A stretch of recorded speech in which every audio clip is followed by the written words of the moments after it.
Okay. So Lara, it's very nice to meet you. Thank you for joining me. No problem. So we are complete strangers. We're not even on the same continent. We met on a Facebook group for a book that we both read. So thank you for joining me. No problem. I just wanted to start with, your journey, when it started and who it's about, and the floor is yours to talk about everything. So my grief journey really started on the 20th of September when I lost my dad. He was 86, and his passing was very gentle and not really, I wasn't grief stricken after he died. So he had cardiac heart failure or congestive heart failure for years. His health had been going downhill for a long time. He went into hospital with an impaction, but he ended up passing with the congestive heart failure. But it was, I don't want to say it was like euthanasia. It wasn't, but he did have a choice in his treatment, and he chose that he didn't want any treatment, and that he kind of had enough, and that was it. And it was very gentle. We got plenty of time to talk to him and talk to him about his decision, his life, and tell him how much we loved him and all those different things. And it was a very gentle passing. And I think, as I always said to everybody, he went out of this world the way that he lived in it, which was gently and with no fuss. So that was really my dad. And then 10 weeks later, my husband died of a heart attack in our bedroom. I'm so sorry. Leaving me with a 7-year-old. It was just the most traumatic thing I think I have ever been through in my life. And it was just unbelievable. I think the shock probably lasted for the first 6 months of like, how am I here? How did my big, strong husband just disappear? So October of 2021 that just passed. No, he died the 30th of November. So it was 10 weeks after my dad. Oh, November. Sorry, my math is off. Oh, so like just a few months ago, November. No, sorry, that was 2020. Oh, 2020. That both happened. So I'm now 15 months into the journey. Oh, okay. Sorry, wow. My math wasn't very good then. No, it's okay. It's okay. But it's kind of been a really crazy ride. The craziest thing happened. I was given a message at his wake from a medium that we didn't know. She was the friend of his sister's, and it wasn't something I always believed in an afterlife. I always believed that we went on. I had actually had that conversation with my dad, because my dad was a great spiritualist believer, and the last thing I had said to him was, make sure you tell me you're okay. Needless to say, I've had nothing from my dad, but Mick came through very strongly in this message, and the message was incredibly evidential, and it just kind of woke me up again, as if I just couldn't handle him being gone. That just made no sense to me, and I was really struggling with it. And when the message came through, it was like, oh my God, he's not gone. He's not here in the same way that he was, but he's not gone. Right. And crazy stuff had been happening, and I was talking to him all the time, and I kind of felt like he was talking back to me, and I thought I was going crazy. So I read every book going on mediumship, the afterlife, spirits, whatever. And last June, I joined a mediumship development circle, and it's been incredibly healing, but it's been really interesting too, because it validated a lot of the experiences that I had, but with other people that weren't my husband. So it's almost like I felt I was connecting with him on loads of different ways, a lot of times, but then that little bit of doubt comes in, and you think, oh, it's wishful thinking, or it's this, or it's that. And then you connect to other people that way, and you're hearing information the same way, and you're like, okay, so this is a stranger I don't know, it's being validated in the group, We're not there to feed each other's egos. I mean, Right. ego has no place in this. So you either validate information or you don't, and you start to understand symbology and that kind of thing. And it's just been really interesting, and I feel very grateful that however he managed to do it, he managed to connect back to us. And I get a lot of dreams about him, and a lot of other experiences that have just been incredible. And I just feel like his death kind of almost broke me open. So I don't know where this is going. I don't know. I just feel like I'm kind of being led along by the nose, and I don't mind. This is my life now. So That's beautiful. well, it's kind of, I don't know. I It's just like feel really bittersweet. bittersweet, yeah. Especially for a man who never believed in this stuff. He was Right. a complete non-believer. Yeah. But yeah, no, there's been some quite amazing experiences. There was one very physical experience one night that was just absolutely mind-blowing. And I wasn't asleep, which made a big difference. Yeah. But I felt the bed go down, and I felt him spoon in behind my back. I could feel him hugging me. It was absolutely incredible. And that was the last bit of grief for me, was that he'd always hug me when we went to bed. And I always remember like holding that feeling in my heart of being like, this is the best place in the world. And when he died, I just remember going to bed every night thinking, I'm never going to feel it again. I'm never going to have that again. And then one night, I don't know how he managed it.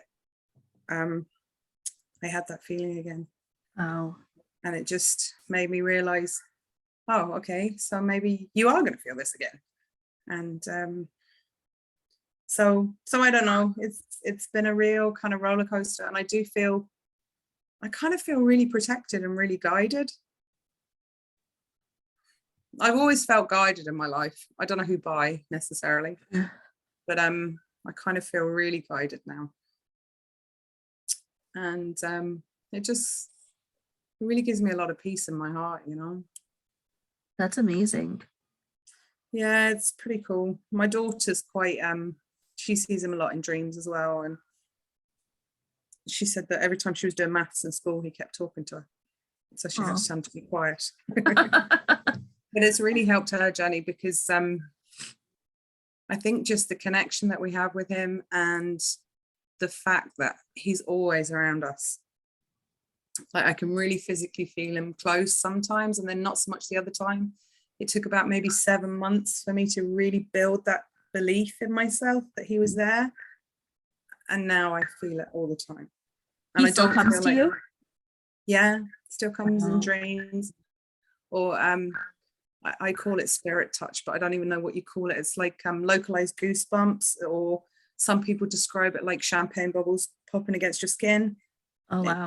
It's very it's a very defined feeling. So like when I look back on my life, it's almost like everything I did up to the point where Mike died kind of got me ready for that, in a way. It sounds crazy, but like I did energy therapy years ago, so I know exactly what my energy feels like when I'm working with it, and this is completely not my energy. What is energy therapy? Energy therapy, so they also call it angel therapy. So it's kind of like it's concentrating intention and energy into specific parts of the body of the person you're treating, and it's a form of healing. So I never really used it, because after we trained, it was actually my husband's aunt that trained us, and it was always the spiritual side of things was something I could always dip into and dip out of, but I never really stayed in that space all the time, because I kind of find it a bit woo-woo sometimes, if that makes sense. Yeah.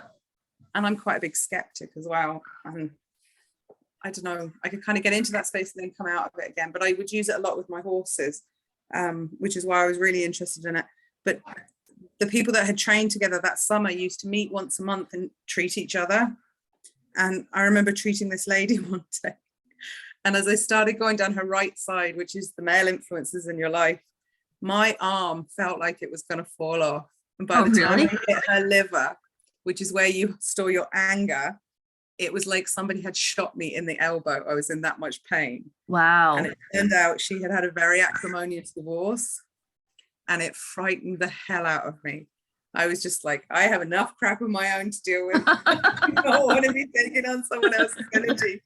So I kind of stopped using it. I use it on the animals every now and then if they're sick or something like that. But I like people. I just don't know enough about it now. I'm more comfortable with energy now that I understand so much more about it, but I didn't then. But it did teach me what my energy felt like and able to kind of like check in with me. And definitely these sensations that I was feeling were not me. Right. And there's two types. One is it almost feels like a spider crawling on you, but it used to be spirals, which was really unusual. And the other thing then, the only way I can describe it is like somebody has put a mini phone underneath your skin on vibrate is what it feels like. And it will literally be like, bring, stop. And then bring, like there's no pulse or regularity to it. It's really strange. So that's what you feel when he comes to you? Yeah, when he's around, I feel that. Wow. Or the other thing then is just complete goosebumps all over your body. I got that a lot in the beginning. It's not quite so kind of entire body anymore. That But is, he's definitely still around. And everything, the signs change, like it's really crazy. I was just saying, I was on another group where we were discussing this, and like it's really weird. Like the last couple of dreams I've had, I can't see him, but in the dream he clasps my hand, like clasps around my thumb. And that's always the way he would have grabbed my hand in life. And so I don't know quite what it means, but so I'm sure I'll find out. yeah. But it's been really amazing because I have dreams and a lot of my friends had dreams as well. That's and the a friend, beautiful gift. what's that? That's such a beautiful gift. I don't know how he's doing this. Don't question it. Just No, I'm like, just oh welcome my it. God. Oh, listen, I don't think I would have got through this without his support wherever he is. Yeah. But there was one crazy day I was trying to sort out the mortgage and the insurances and everything, and Mick had always dealt with that side of things. So although I knew who we were insured with, I didn't know the policy numbers or anything. And of course, naively, you think when somebody dies and there's a policy linked to your mortgage that, you know, you inform the mortgage company he's died and everything happens. But of course it doesn't. So I was getting really stressed out because the bank were chasing me for the mortgage. And, you know, I kept explaining to them, we have this policy, and, you know, I couldn't find the paperwork. And I came home one day, I have about an hour before I have to pick up my daughter. And I normally have a cup of tea and a cigarette by the back door. And this is Ireland, so it's raining a lot of the time. So it was raining cats and dogs that day. And I looked out on our patio and there was a sheet of paper on the patio. And it really annoyed me because my place is not like immaculate, but I don't have rubbish floating around the place. So anyway, I stepped out to grab this piece of paper and I was really cheesed off, like, and I snatched it up. And it was the statement for our life insurance policy. It had everything on it that I needed. I just got goosebumps. I don't know where it came from. I'd never seen that. And this was Goosebumps like all over my body. February. This was like 9 weeks later. So yeah. And he kind of keeps doing things like that. Every time I get stuck, something kind of turns up just when I need it. What an amazing guy. Yeah, he was incredible. Wow. But there was a lot of love there. Still is. How was your daughter like how was your daughter? I can't imagine being so she was 7 when he passed. She was 6. It was 2 weeks before her 7th birthday. So if there was any way for something like that to happen kind of perfectly, it did. Yeah. So he woke up sick in the morning and I had rung the doctor. We thought it was COVID because of course at the time bloody COVID was everywhere, and you know, and he just said, I don't feel very well. I've got a really tight chest. So I said, I'm going to ring Care Doc, which is our kind of after hours service here. And I rang them and we were describing the symptoms and they said, that sounds like cardiac. Do you want an ambulance? And I said, yes, please. And he said, no, don't get an ambulance. And I said, Michael, we're getting an ambulance. And that's the end of it, so shut up. So anyway, that was fine. And our daughter had been sat on the bed with us. I'd actually just run her childminder to say, look, Mick's not very well. You'll probably hear the ambulance. He's mortified. And, we'll give you a shout later. So that was fine. And then Farah had gone into her bedroom and had curled up in a ball crying. And I went into her and I said, what's wrong? And she said, I think Daddy's going to die. And I said, oh, don't be so silly. Daddy's not going to die. The doctor's going to be here and make him better. So I said, well, I'll bring you downstairs and put a video on for you. So she said, yes, please. So I brought her downstairs to the kitchen. And just as I went into the kitchen, the paramedics pulled up at the door. So I directed them up to the bedroom and I had literally just put the telly on. And thankfully, we always have the volume quite loud in the kitchen, because as I put the telly on, I heard a bang upstairs. And I went running upstairs and they had him on the floor and they were shocking him. So I came back downstairs and went out the front and rang my best friend and just said, can you get up here and get Farah out of here now? And she came and got Farah and took her away. And then we fought for 2 hours. We had the cardiac team here. We had the helicopter here. We had everything here. Wow. And then eventually they just said, we can't do anything. And so I was able to say goodbye and to let him go. And we got the priest, because of course this is Ireland and, Mick would have been Roman Catholic. And then my friend brought Farah back in. And so I picked her up at the bottom of the drive and I just told her that God had a very important job for her daddy and he had to go up to heaven. And I took her up and she said goodbye to him. And then she jumped in my arms and she said, Mummy, I only knew him for 6 years.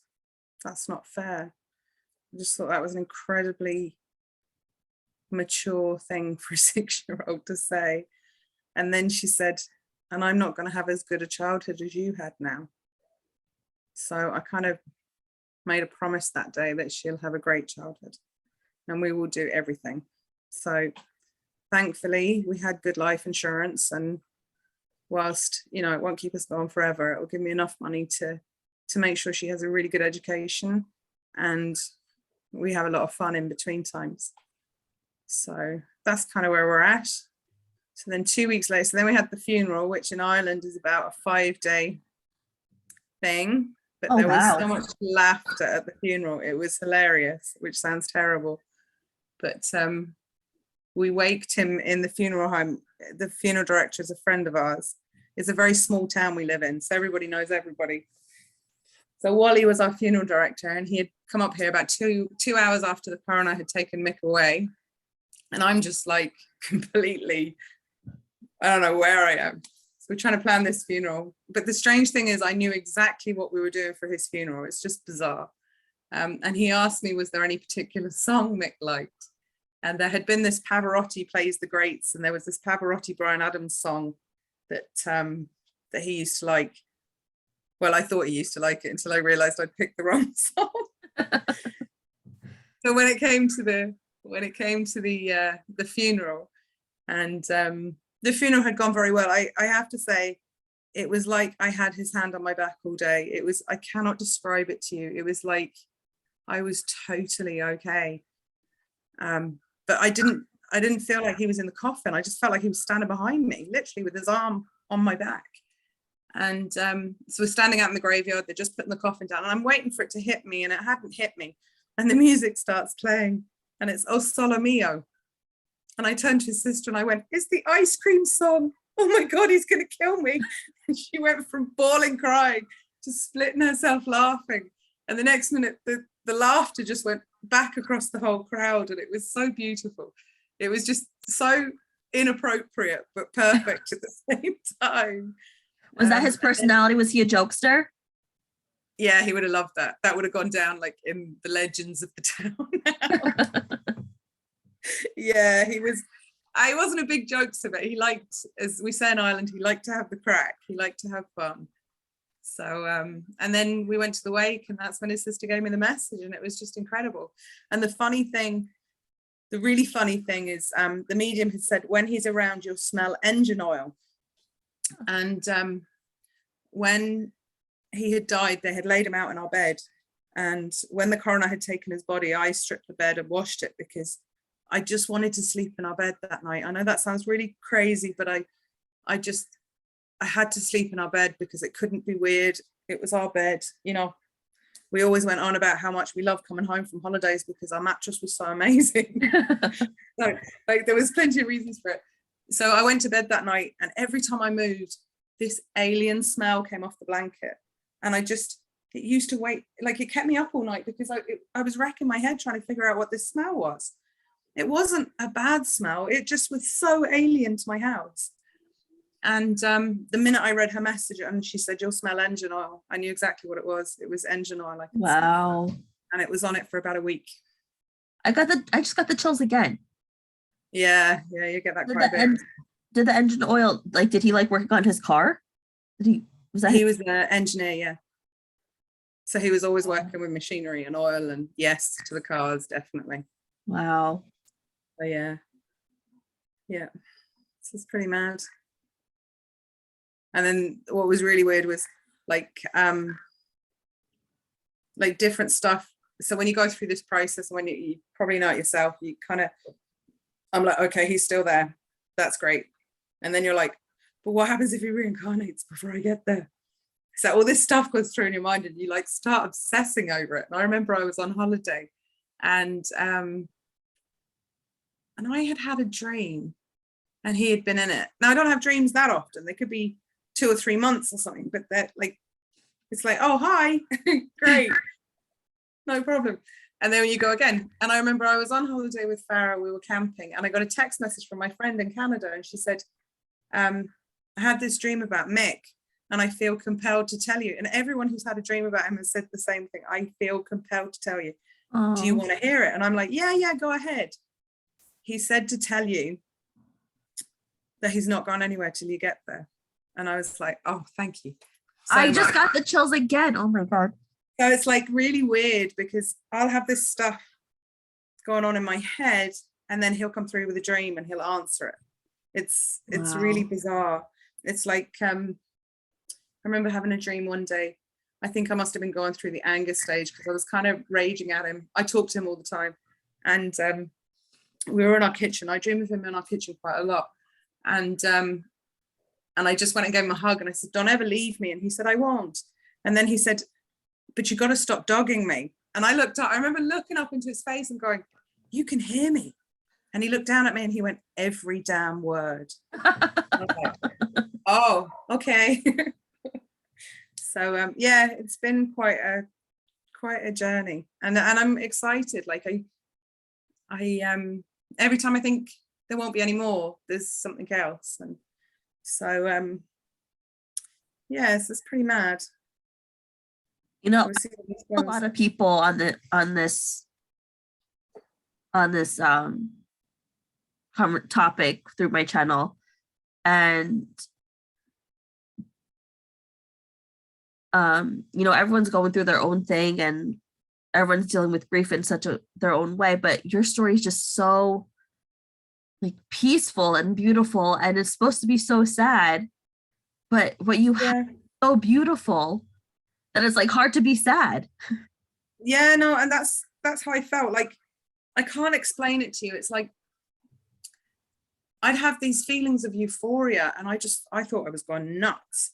And then it's like I started picking up these different books. So I started reading this book by a guy called Gordon Smith. He's quite a famous medium in Scotland. And he writes about grief being a lack of connection. And I was like, that's it. When I felt connected to Mick, I was absolutely fine. And it was in those moments when I lost the connection, because you're still dealing with trauma and loss. And, you know, look, I'd rather the guy sitting next to me any day of the week to what I have, but I'm very grateful for what I have because it's a lot more than what other people have.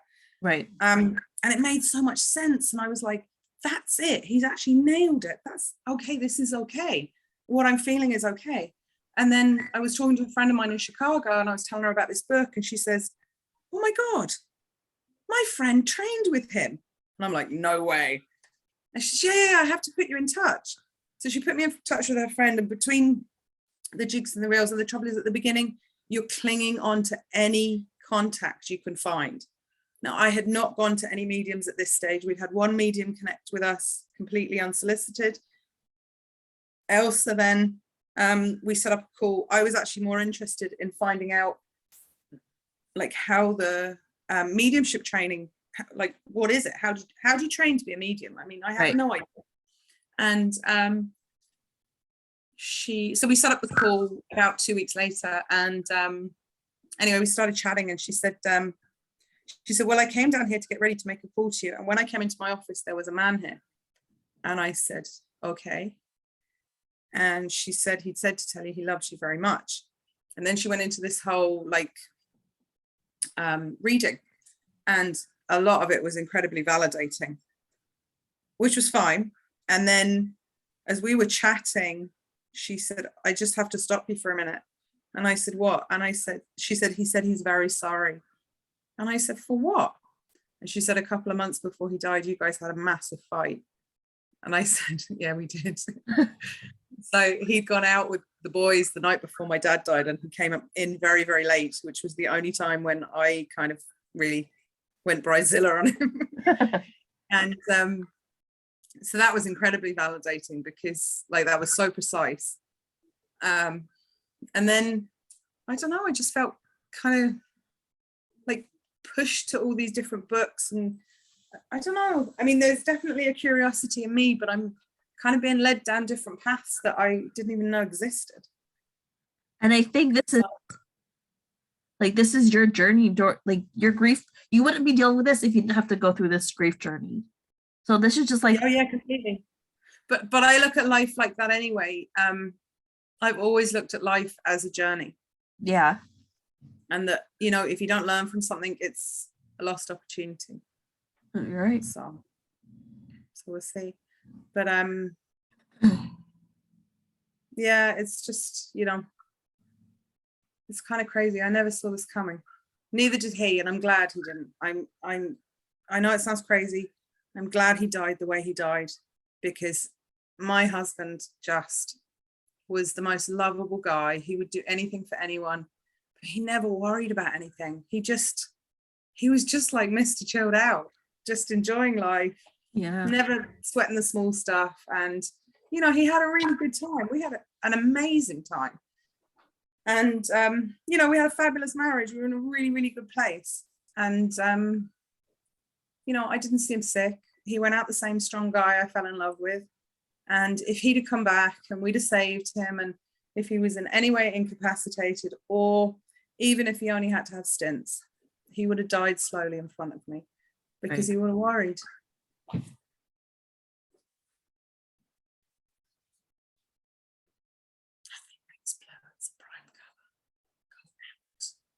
Sorry.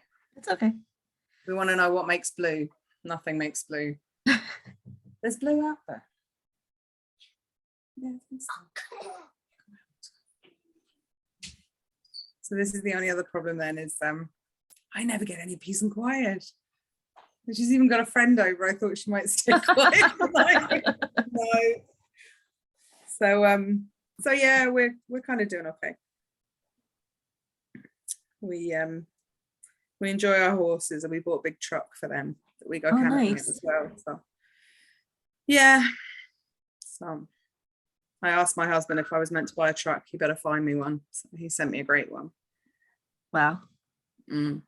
Was pretty well, actually, when I look at it. When I go back to find another one for a friend of mine and we couldn't find any, it was quite amazing that this one turned up. So yeah, it's been quite the journey, but I think the most amazing thing, yeah, it really is, because I was on one of the grief groups, and somebody put up a post that they were so sad that they wouldn't make any more memories with their husband. And I kind of feel like we're making new memories with my husband. And you still look at pictures and you go, was that before or was that after he died? Whereas I don't really look at it that way anymore. So I don't know. We'll see how it goes. I hope he keeps the energy up to keep connecting. I I'm think sure he would. the more, as long as you're so open to it, I feel like he's still going to come through.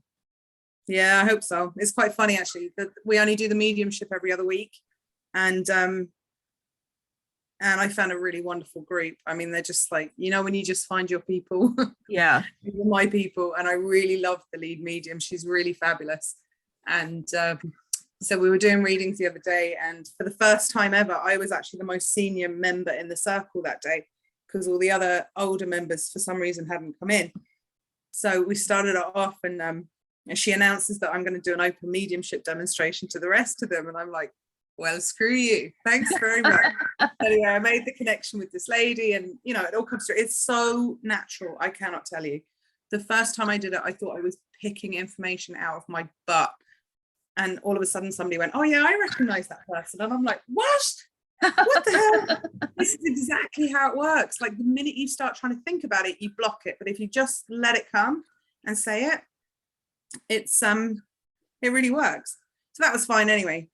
The next 3 readings were my husband, and the 4th reading was my mother-in-law. Wow. And I was just like, okay, it's the Lara show tonight. I'm really sorry, everybody. But it was so funny. It was like mad. And they're only small connections, you know, only really small stuff, but Right. very validating stuff. But it's nice to know he's there. And You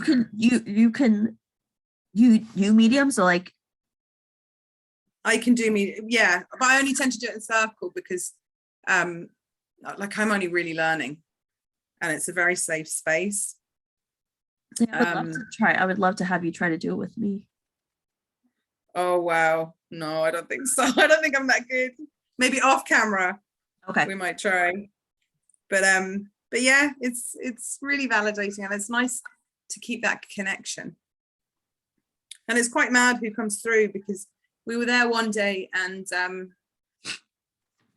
we had each picked, you know, everyone had picked someone to come through for, and this girl was reading for me, and she says, oh, I've got this guy here, and he's really flamboyant, and I can see a big house and whiskey and horses, and I'm thinking, what the hell? And I'm like, yeah, okay, I'm into horses, so that would fit, but I don't know who it is. So the medium has said, go back in and ask, like, what's the connection? What is she going to understand? And she came back and she said, all I can hear is telephone. And like that, I got it. It was crazy. So when I was 7, we had this guy that owned this massive estate near us, and it was beautiful. And they had a big event course there. It was the European 3-day event championships course was there. So when I was 7, I wrote to him to see if I could jump his cross-country jumps. And I left my telephone number, and he rang me. Wow. And so from then on, anytime that we went hunting there or we did any of the shows there, he'd always come and say hello to me. And I never really considered it like, you know, a friendship or anything. But actually, now that I look back on it, he always came to say hi and see how I was doing. And I think fundamentally for me, it was the first time I had taken action over something that I wanted, and I had done it. Right. So that was really mad that he came through.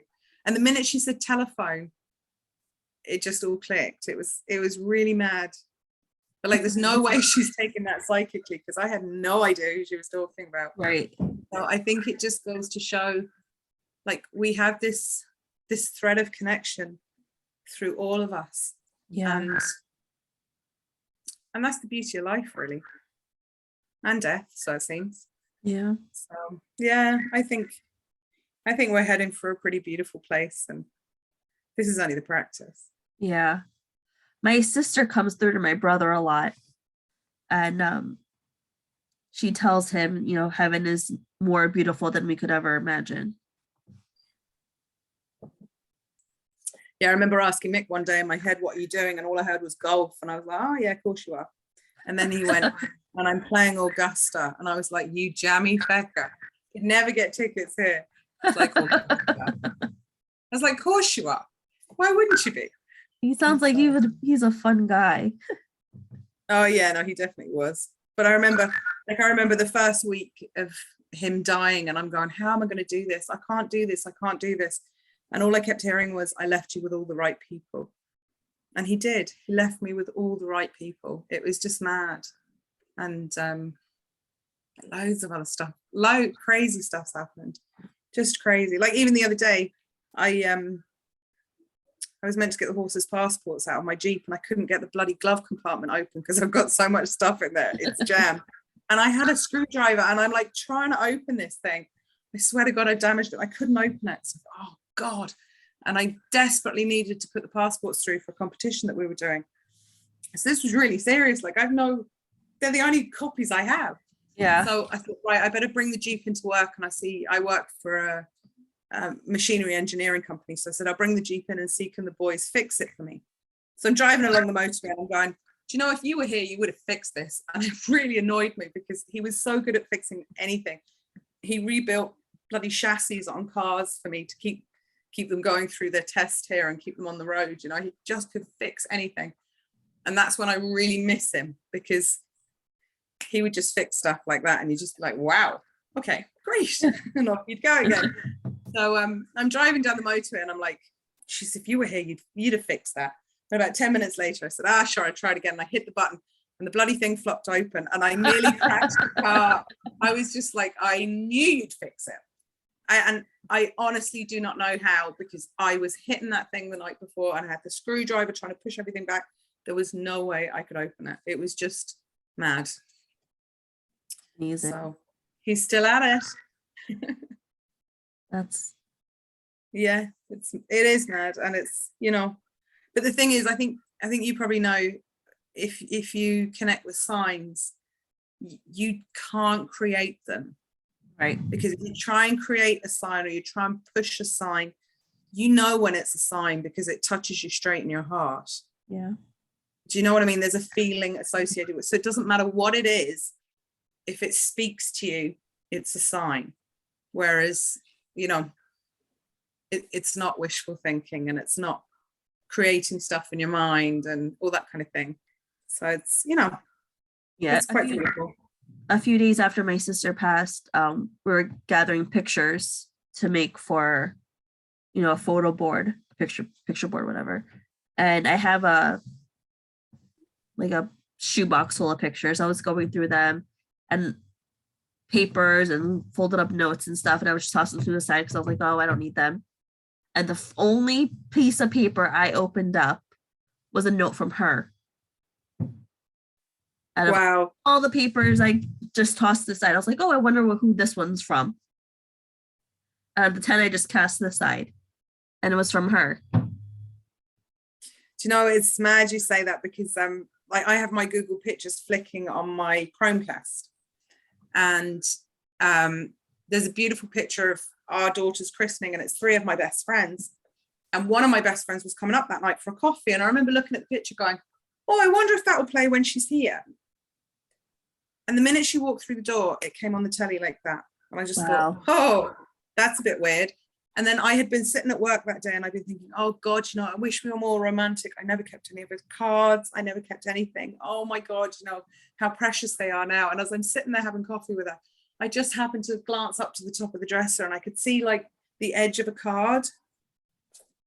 It was our 10-year anniversary cards to each other and the Valentines from that year.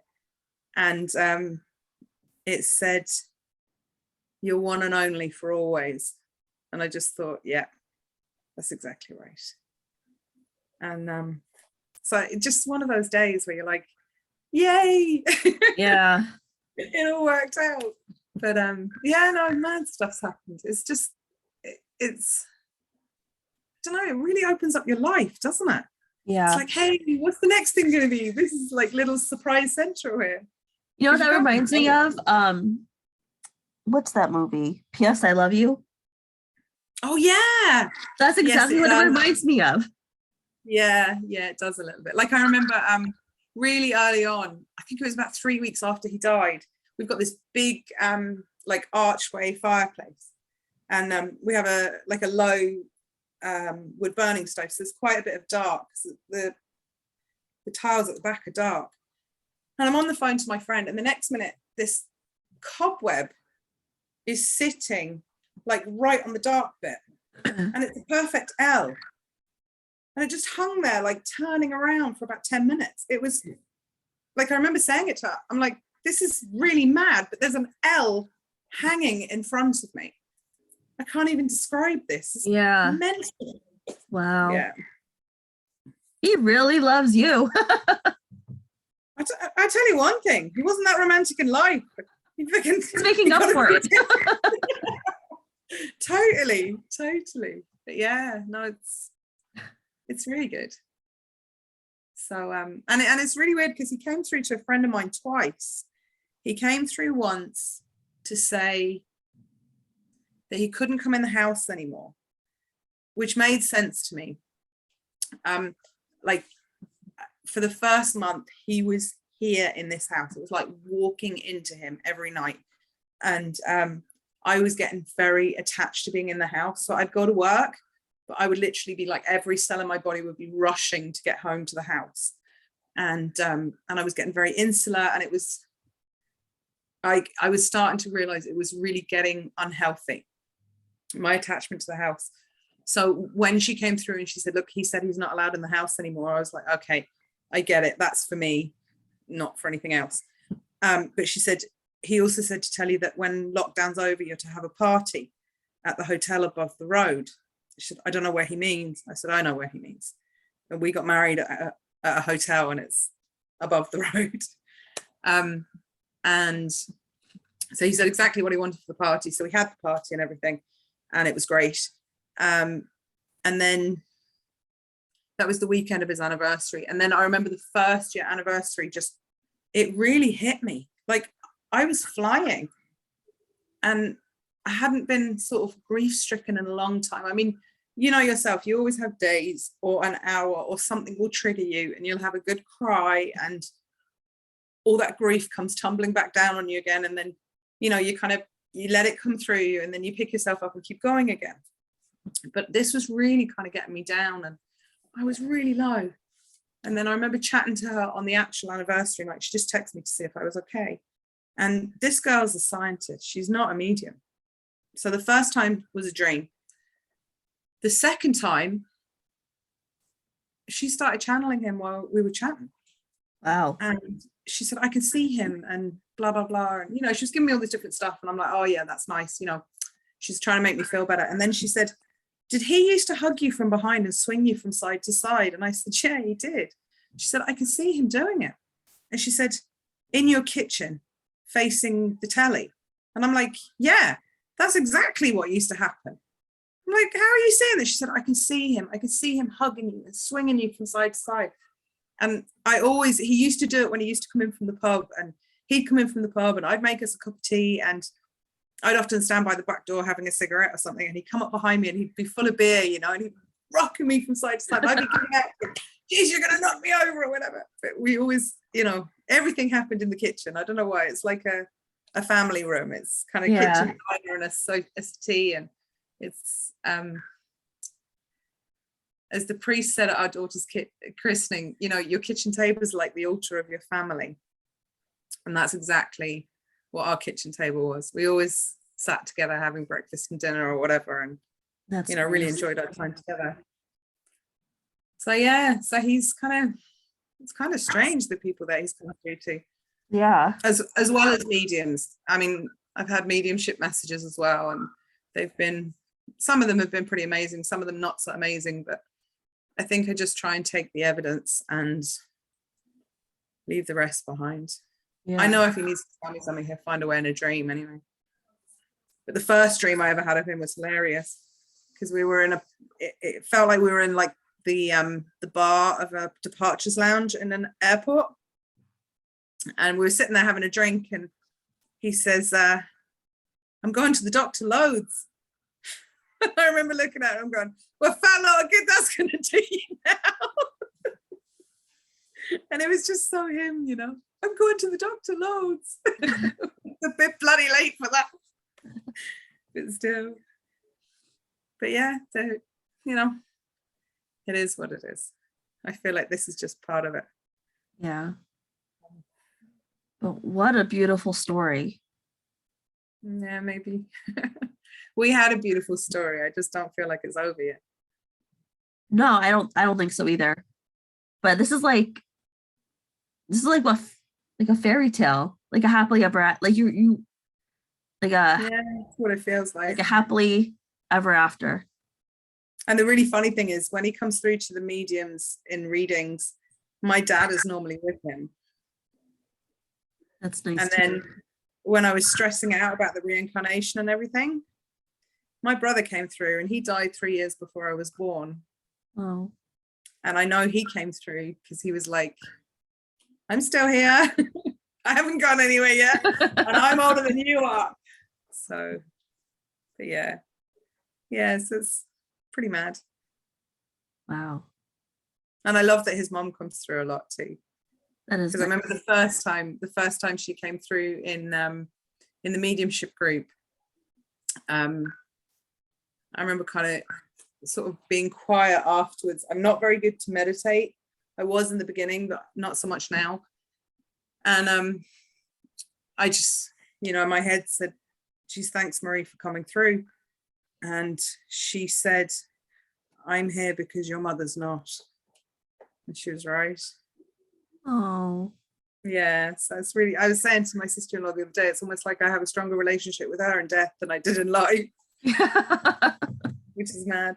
But she actually came through to me the night she died. I didn't realize. See, I never knew what any of Wow. this stuff was. I didn't know what a visitation dream was or any of that stuff. Yeah. And the night she died, I had a dream about her, that we were just walking out of our local pub that her and Mick's dad would often drink in. And they kind of have these partitions down the bar. And she looked around the partition and she went, see you later, guys.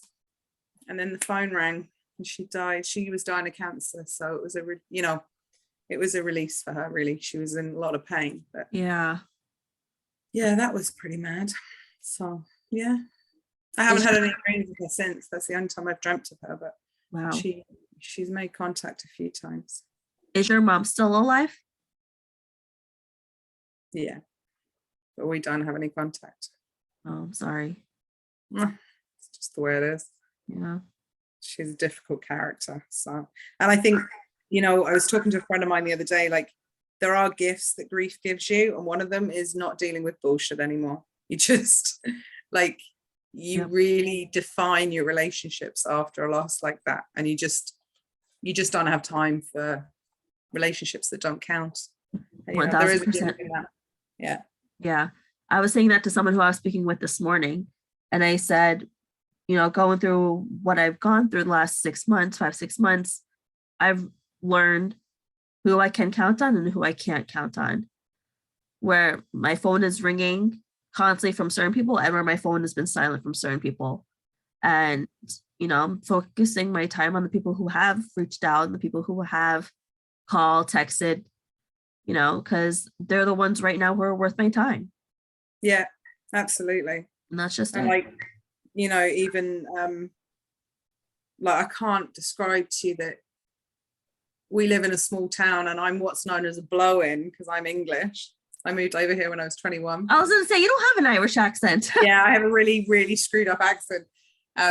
So I'm a blow-in. And then, so I was going out with Mick. Well, I'm with Mick 20 years when he died. So I've kind of been adopted into the town because I'm with a local. It's not really like that, but it's kind of a standing joke, But literally from the minute he died, it was like this town just picked us up in its arms and just, held on to us. Yeah. And I know I've got no worries about my daughter because everybody in town will be watching out for that kid. She wouldn't be able to put her foot out of line without me knowing about it. There's no fear of her. And so that's good for you, but bad for her. What's that? So that's good for you, but bad for her. And she'll learn. She'll move away or something. Get a life for herself. I know, in fairness, she's a really good kid. So hopefully we'll see. But at the moment, she seems to be doing really well. She keeps telling everyone at school that she's a medium, which is a bit. And the trouble is, I don't want to shut it down because she definitely is open and connected. But at the same time, she keeps doing readings for her friends. I'm just like, oh, like, what do you do with that? So I'm just That's waiting for funny. like parent teacher day and it coming up, and I'll be like, oh yeah. But you know, she's pretty comfortable with it. So, Good for her. but she was so good. Like even at the funeral, she's like, "Mummy, I want to do a reading." Wow. Okay, you do whatever you want. What a strong little girl. She is very strong. Yeah, very strong, which is great in some ways and a killer in others when you need to get her to do something. Yeah. But she's at the moment she's doing okay. I mean, we haven't gone down the counselling route. I'm in good communication with the school, and you know, both of us really don't feel she needs it at the moment. But that's not to say that that won't change. Right. So we'll see how she goes. We're off to Disneyland in Paris in a couple of weeks. So Oh, nice. yeah, that was, I promised her that after her daddy died. But you see, I suppose the way I look at it is, you know, my husband died in the middle of a pandemic. We were locked down. We couldn't even visit our friends Right. 3 weeks after he died. So that was tough. Then we got COVID, which was pretty crap. And we had no internet, which was really crap. Because Wow. all our television runs off internet. Yeah. So we're sitting here New Year's Eve 2020 with COVID, no telly, feeling like shit. And I'm just like, do you know what? If I could survive that day or that week, I could survive anything. Yeah. And it was actually, do you know what? And when you look back, it was actually one of the best things to happen, because I was never a mumsy mum. It was never, you know, like my life's purpose to have a child. Mick desperately wanted a child. So, you know, we had a kid, which was great. And she's amazing. But we always parented 50-50, which was great because I got to do my thing. He got to do his thing. We got a lot of, you know, our own freedoms and be able to parent. And it was really great because she was never clingy to either one of us. She's a very independent little girl. But the thought of being the only parent was quite claustrophobic to me. And I was really mentally struggling with that. So the fact that we were stuck in a house for a week, we couldn't go out.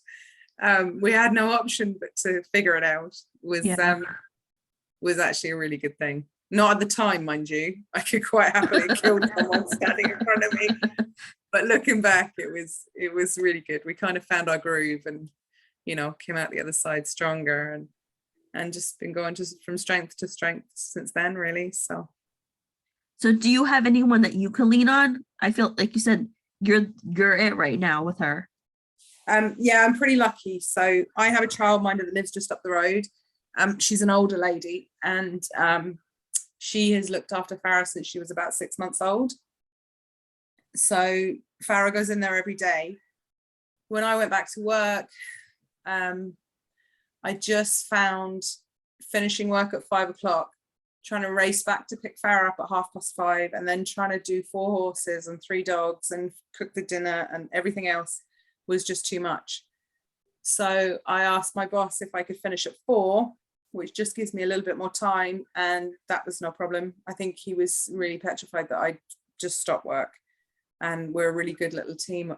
I work for a small business, so, and my boss, you know, all the team worked with my husband, so they were probably as impacted by his death, not as I was, but they were quite heavily impacted by his death. They knew him quite well.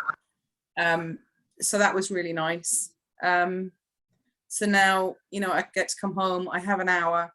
So, you know, in the beginning, I used to just try and meditate for 40 minutes because I just found that really cleared like the emotional energy flying around you. I also have a really, really good friend that does Reiki.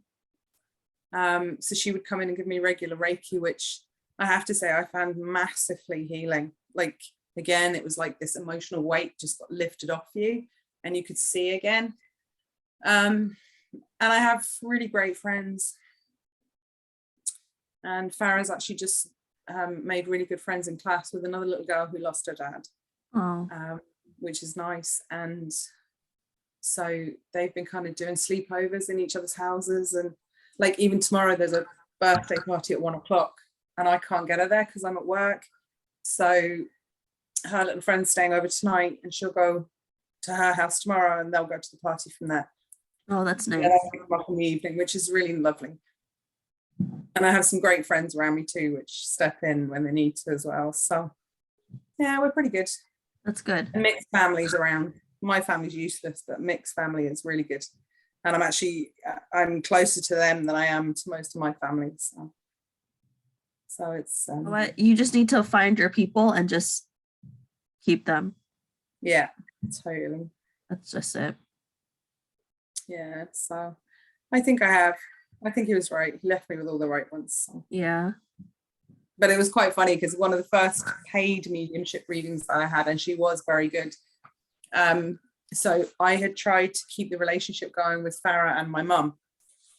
I have a very, very difficult relationship with my mum, and I didn't really like the relationship between Farah and my mum because it had the same toxic elements that I had experienced as a child. But Mick was quite adamant that he wanted her to know her grandparents. So I was kind of trying to keep that relationship going, and there was a lot of incongruency in me because I was trying to do it for him, but it really wasn't sitting well with me. And in the first paid mediumship reading, he actually came through and said, like, just quit it. They're not worth it. Just don't, stop. This is all about you. It's all about Farah. Nobody else matters. And it was almost like I got permission to stop trying. Right. And it was just such a relief. So we stopped trying. And you know what? You need to have the people who in your life that are going to be there. And like you said before, like, grief taught you who to have in your life and who not to have in your life. And it's sad. Yeah. It's not for lack of effort. No, it's generally not. So. And you see, I've never been one that, like, I'll call someone out for the way they behave. And that's probably why they don't come near me at the moment, because they know full well I'll call them right out. But that suits me fine because I just can't deal with superficial relationships. If you're in, you're in. But if you're not in, I don't want to know. Right. And nothing wrong with that. Yeah, absolutely. Absolutely. So. Well, you sound amazing. If you ever come to the United States, please let me know. Whereabouts are you? I'm in New Jersey. Oh, lovely. Well, if you ever come to Ireland, give me a shout. Yeah. If you ever, that'd be so cool.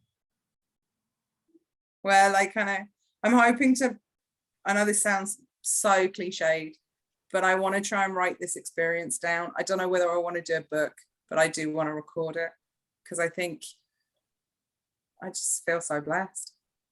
I would buy it. I'd read it. So. Yeah, maybe. I just feel like I don't know, just like it needs to be recorded. I think like your story gives people hope. And I think it's just beautiful. Like, yeah, it's a very, you're so blessed. Like I say to people, I always believed in the afterlife, and now I know. Yeah. And that's the pivot, I think, that you turn on when these things happen to you, is that, you go from that belief to a knowledge, and it's a very different place. Yeah. There are times where I believe, and there are some times where I'm like, I want to believe. And then there are some times where I'm just like, I don't know. But like deep down, you want to believe because you want to believe that they're there. You want to believe that you're going to see them again. You want to, but when you hear like stories like yours, like it's hard not to believe. Yeah. It's, but I mean, it took all that experience. And I mean, like, I remember 3 days after he died, I was reading Farah a book in our bedroom, and the only way I can describe it, it was like a heavy piece of cobweb fell down. It was like glowing green.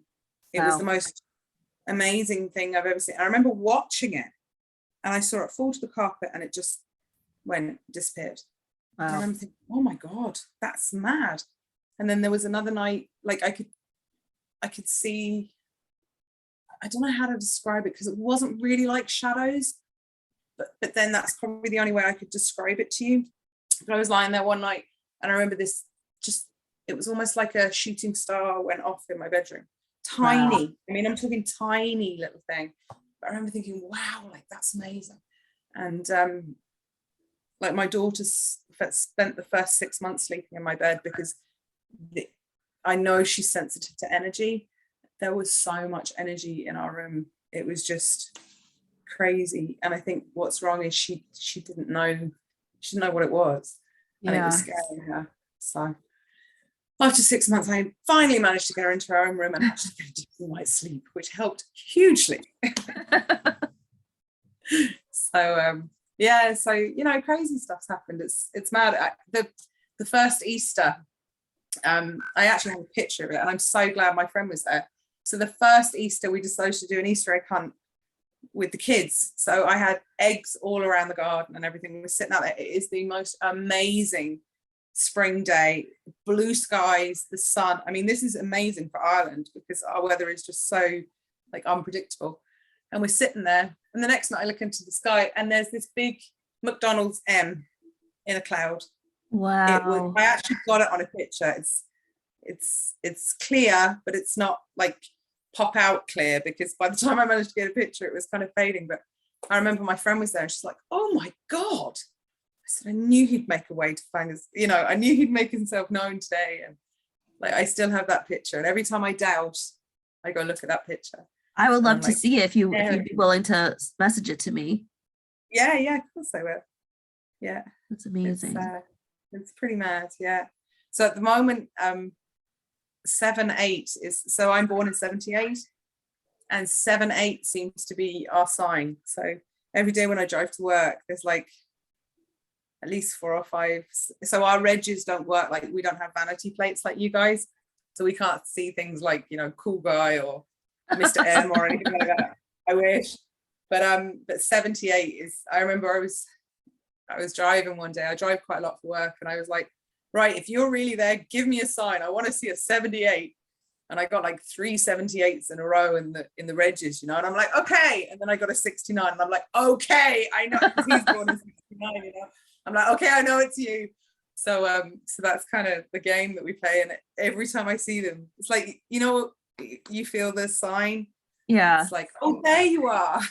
So that's that sign at the moment. And then for a long time it was like songs. It was like every time I turned the radio on, and I wouldn't listen to the radio that much, it wouldn't be a specific song, but it would be the lyric that was singing at the time the radio came on, would be like so like profound. It was mad. And like, so then you start looking for them, and then you get really crap songs, and you're like, okay, they're not songs. Okay, he's not trying to tell me. So I don't know, it's really crazy. It's like you have this little really individual relationship with them. It's like so personal. I feel more connected to him now than I think I did when we were married, and I honestly couldn't have been more connected to him in life than we were. So right. I just feel like it's gone to another level, and it's quite amazing, and I feel very grateful for it. That's just beautiful. Yeah. I mean, thank you so much for sharing your story. I'm like,